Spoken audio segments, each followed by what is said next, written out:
የኢትዮጵያ ዲጂታል 2025 ሲጠናቀቅ ዲጂታል 2030 ስትራቴጂ ሲቀረጽ ትኩረት የተሰጠባቸው መስኮች አሉ። አንደኛው በፋይናንሻል ሴክተር ሰው ገንዘብ ለማስገባት፣ ለማስወጣት፣ ለማዘዋወር ነገሮች ማቅለል አለብን። ባንክ እየሄደ ብቻ ሳይሆን ከራሱ ስልክ ከቤቱ ሆኖ ገንዘብ ማዘዋወር አቅሙ ማደግ አለበት የሚል እቅድ ነበር።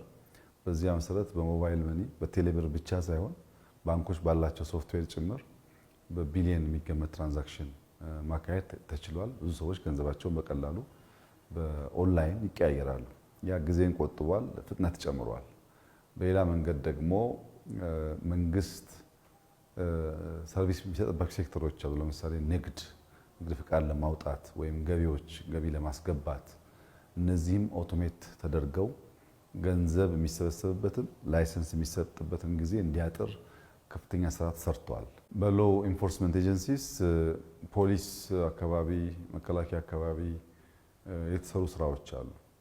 በአጠቃላይ በሀገር ደረጃ በመቶዎች የሚቆጠሩ የኦቶሜሽን ስራዎች ተሰርተዋል።